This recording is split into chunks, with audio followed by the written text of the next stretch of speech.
வணக்கம். நம்ம எல்லாரும் இந்த வேகமான உலகத்துல எதையோ தேடி ஓடிட்டே இருக்கோம் இல்லையா? ஆனா நிஜமாவே எதை நோக்கி ஓடுறோம், ஏன் ஓடுறோம்னு என்னைக்காவது கொஞ்சம் நிதானமா யோசிச்சிருக்கோமா? இந்த ஒரு தேடலுக்கான மிக அமைதியான ஆழமான பதில தான் சுவாமி சித்பவானந்தரோட தினசரி தியான நூல்ல இருந்து நாம பார்க்க போறோம். குறிப்பா வழிப்போக்கன் அப்படிங்கிற இந்த சிந்தனை. இது ஏதோ சாதாரண வாசிப்பு கிடையாதுங்க.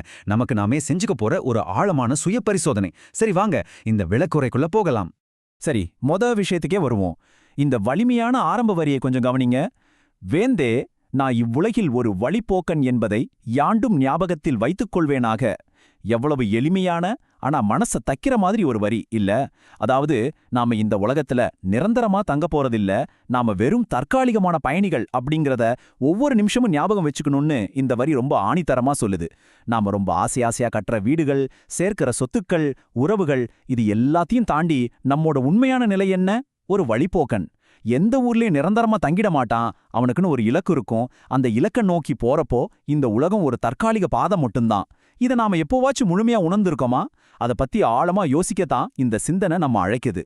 இப்போ இந்த வழிப்போக்கன் அப்படிங்கிற வார்த்தையோட மையக்கருத்தை நாம சரியா புரிஞ்சுக்கணும். ஒருத்தன் ஒரு பாதையில நடந்து போயிட்டு இருக்கான் அப்படின்னா அந்த பாதை அவனோட சொந்த வீடு கிடையாது. அவன் நிரந்தரமா வாழ போற இடமும் கிடையாது. அவன் சும்மா இந்த வழியை கடந்து போறவன், அவ்வளோதான். நம்ம வாழ்க்கையும் அப்படிதான் இருக்குன்னு இந்த மூலக்கட்டுரை நமக்கு உணர்த்துது. நம்ம எல்லாரும் இந்த வாழ்நாள் முழுசும் தற்காலிகமா பயணம் செய்யற வெறும் பயணிகள் மட்டுமே. இங்க யாருமே நிரந்தர குடிமக்கள் கிடையாது. நம்ம அந்த உலகத்துக்கு வரோம், கொஞ்ச காலம் வாழ்றோம், அப்புறம் கடந்து போயிடுறோம். இந்த ஒரு உண்மையை நம்ம முழுசா உணர்ந்துட்டோம்னா வாழ்க்கையில நம்ம சந்திக்கிற நிறைய போராட்டங்களோட அழுத்தம் அப்படியே பாதியா குறைஞ்சிரும். இங்க ரொம்பவே சுவாரஸ்யமான விஷயம் என்ன தெரியுமா? இது வெறும் தத்துவத்தை மட்டும் பேசிட்டு போகல. இந்த பயணத்துக்கான ரொம்ப தெளிவான நடைமுறை விதிகளையும் வகுத்து கொடுக்குது. ஒரு பாதையில நடக்கும்போது நாம என்ன செய்யணும்? முதல் விஷயம், வழிய பாழ்படுத்தலாகாது. நமக்கு முன்னாடி பயணம் செஞ்சவங்க நமக்காக இந்த பாதையை விட்டுட்டு போயிருக்கிறாங்க, அதை நாம நாசம் பண்ணக்கூடாது. ரெண்டாவது, துப்புரவுபடுத்த வேண்டும். முடிஞ்ச அந்த பாதையை இன்னும் கொஞ்சம் அழகா சுத்தமா மாத்தணும். மூணாவது, அந்த பாதை நன்கு பயன்படுத்துவதற்கே உருவாக்கப்பட்டிருக்கு. கடைசியா, இது எல்லாருக்கும் சொந்தம். இது எவ்வளோ அற்புதமான ஒரு பார்வை பாருங்க. ரொம்ப சாதாரணமா தெரியற இந்த பயண விதிகளை நம்மளோட சமூக தார்மீக பொறுப்புகளோட இணைச்சு பாருங்க. இந்த உலகத்தை நாம தாராளமா அனுபவிக்கலாம். ஆனா அடுத்த தலைமுறைக்காக இதை சுத்தமா பாதுகாப்பா விட்டுட்டு போகணும் அப்படிங்கிற ஒரு மிகப்பெரிய கடமையை இது நமக்கு ரொம்ப அழகா நினைவூட்டுது. இதைவிட மிகச்சிறப்பா மனித இயல்புக்கும் ஆன்மீக உண்மைக்கும் இடையில இருக்கிற முரண்பாட்டை விளக்க முடியாது. ஒரு பக்கம் வழிய பயன்படுத்தலாம், அதுல எந்த தப்புமே இல்ல. இந்த உலகத்தோட வளங்களை நம்ம தாராளமா பயன்படுத்திக்கலாம். ஆனா மறுபக்கம் உரிமை பாராட்டலாகாது அப்படின்னு ரொம்ப ஸ்ட்ரிக்டா எச்சரிக்குது. கரெக்டா இந்த இடத்துல தாங்க மனிதர்களாகிய நாம சறுக்குறோம். தற்காலிகமா ஒரு கடனா கிடைச்ச இந்த உலகத்தின் மேல இது என்னுடையது, எனக்கு மட்டுமே சொந்தம்னு உரிமை கொண்டாட துடிக்கிறோம். இப்படி நம்ம உரிமை கொண்டாடுற அந்த குணம்தான் நம்மளோட எல்லா துன்பங்களுக்கும் மூல காரணம்னு சுவாமி சித்பவானந்தர் ரொம்ப ரொம்ப நுட்பமா சுட்டி காட்டுறார். ஒரு பயணத்துல நடக்கிற மிகப்பெரிய ஆபத்து என்னன்னு நினைக்கிறீங்க? அப்படியே தங்கிடுறது தான். ஆமாங்க, போற பாதையிலேயே ஒரு பற்று வச்சு அங்கேயே நின்னுறது மிகப்பெரிய முட்டாள்தனம்னு இந்த உரை ரொம்ப கடுமையா எச்சரிக்குது. நாம ஒரு நீண்ட பயணத்துல இருக்கோம். வழியில ஒரு அழகான மரத்தடியிலையோ இல்ல ஒரு சத்திரத்திலேயோ கொஞ்சம் இளைப்பாடுறோம். அந்த இடம் ரொம்ப வசதியா இருக்கு அப்படிங்கிறதுக்காக நம்ம பயணத்தையே நிறுத்திட்டு அங்கேயே நிரந்தரமா செட்டில் ஆகிட முடியுமா? கண்டிப்பா முடியாது. அதை கடந்து சேர வேண்டிய இடம் போக வேண்டும் அப்படின்னு இந்த வரி சொல்லுது. நம்மளோட இறுதி இலக்கம் மறந்துட்டு இந்த தற்காலிக உலகத்துல கிடைக்கிற சின்ன சின்ன சுகங்கள்ல நம்ம மயங்கி நின்னுடக்கூடாது அப்படிங்கிறதுக்கான ஒரு மிகப்பெரிய எச்சரிக்கை மணிதான் இது.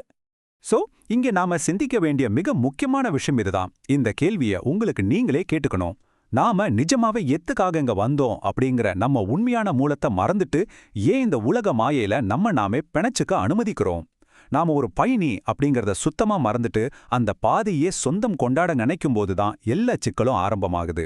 இந்த கேள்வி ஒரு சாதாரண பயண விதியிலிருந்து நம்மள அடுத்த கட்டத்துக்கு, அதாவது ஒரு ஆழமான தத்துவ உணர்வுக்கு, ஒரு கவித்துவமான உச்சத்துக்கு அப்படியே கூட்டிட்டு போகுது. அந்த உணர்வு பூர்வமான உச்சம்தான் தாயுமானவரோட இந்த பாடல். இந்த அற்புதமான வரிகளை கொஞ்சம் அமைதியா கவனிச்சு பாருங்க. சுவாமி சித்பவானந்தர் தன்னோட தியான உரையோட தாயுமானவரோட இந்த வரிகளை இணைச்சது எவ்வளோ பொருத்தமா இருக்கு. வந்த வரவை மறந்துலகாய் வாழ்ந்து கன்ம பந்தமுற. அதாவது நம்ம இந்த பூமிக்கு எதற்காக வந்தோம் அப்படிங்கிற நோக்கத்தையே முழுசா மறந்துட்டு உலக விஷயங்கள்லயே மூழ்கி கர்ம வினைகள்ல இப்படி சுருண்டு கிடக்கிறமே, இதை உனக்கு சொல்லிக் கொடுத்தது யாருன்னு கவிஞர் தன் சொந்த நஞ்ச பார்த்தே கோபமாக கேட்கிறார். இது ஏதோ சாதாரண பாடல் கிடையாதுங்க. நம்ம ஒவ்வொருத்தரோட மனசாட்சியை பார்த்தும் கேட்கப்படுற சாட்டையடி மாதிரியான ஒரு கேள்வி. தாய்மானவரோட வரிகளை சும்மா படிச்சுட்டு அப்படியே கடந்து போயிட முடியாது. அதை படிப்படியா கொஞ்சம் உடைச்சு பார்ப்போம். மனிதன் எப்படி வீழ்ச்சி அடைறான் அப்படிங்கிறத கவிஞர் என்ன மாதிரி படிநிலைகளா விளக்குறாருன்னு பாருங்க. முதல் படி வந்த வரவை மறத்தல். நம்ம ஆன்மீக நோக்கத்தையே நம்ம முதல்ல மறக்கிறோம். 2வது படி உலகாய் வாழ்தல். முழுசா 100% பொருள் சார்ந்த இந்த உலகத்திலே வாழ ஆரம்பிக்கிறோம். 3வது படி கண்மப்பந்த முறல். அதோட விளைவா உலக தொடர்புகள்ல சிக்கி கர்ம வினைகள்ல அப்படியே கட்டுப்பட்டுடுறோம். ஆனா இதுக்கு ஒரே தீர்வு என்ன அப்படிங்கிறத 4வது படியில ரொம்ப அழகா தர்றாரு. பரத்திற் சார்தல். அதாவது பரம்பொருளை போய் சேர்றது தான் உண்மையான இன்பம்னு சொல்றாரு. எவ்வளோ தர்க்க ரீதியான ஒரு விளக்கம் பாருங்க இது. இப்போ முந்தைய பகுதியில நாம பார்த்த அந்த பரம் அல்லது பரம்பொருள்னா என்ன? அது ஒரு மேலான நிலை. நாம இப்ப போயிட்டு இருக்கிற இந்த உலகப்பாதை ரொம்பவும் தற்காலிகமானது, நிறைய பற்றுதல்களை உருவாக்கக்கூடியது. ஆனா இந்த பரம் அப்படிங்கிறது இந்த மாயைகள் எல்லாத்தையும் தாண்டி நமக்கு உண்மையான நீடித்த ஒரு நிலையான சந்தோஷத்தை தரக்கூடிய இறுதி இலக்கு. வழிப்போக்கனாகிய நாம கடைசியா போய் சேர வேண்டிய உண்மையான வீடே அதுதான். தற்காலிகமான வழியில கிடைக்கிற சின்ன சின்ன சந்தோஷங்களை விட அந்த இலக்கு அடைஞ்ச பிறகு கிடைக்கிற பேரின்பமே உண்மையானது அப்படிங்கிறத இது நமக்கு ரொம்ப தெளிவா புரிய வைக்குது. நாம இந்த விளக்க உரையோட இறுதி பகுதிக்கு வந்துட்டோம். இந்த சுருக்கமான ஆனா ரொம்பவும் சிந்திக்க தூண்டுற வரிய கவனிங்க. இந்த உலகம் மக்கள் ஓய்வே இல்லாம வந்து கொண்டும் போய்க்கொண்டும் இருக்கிற ஒரு பாதை மட்டும்தான். அதனால தொடர்ந்து முன்னேறி போயிட்டே இருங்க. எங்குமே நிரந்தரமா நின்னுடாதீங்க.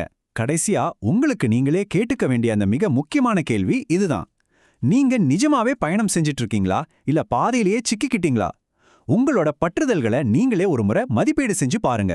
உங்களோட உண்மையான ஆன்மீக இலக்கு நோக்கி உங்களோட பயணம் தொடர்ந்து நடக்கணும். இந்த ஒரு ஆழமான சிந்தனையோட இன்றைய விளக்கு உரையை நாம நிறைவு செய்யலாம். இந்த பயணம் உங்களுக்குள்ள ஒரு தெளிவை ஏற்படுத்தியிருக்குன்னு நம்புறேன். மீண்டும் ஒரு அருமையான தேடலோட உங்களை சந்திக்கிறேன்.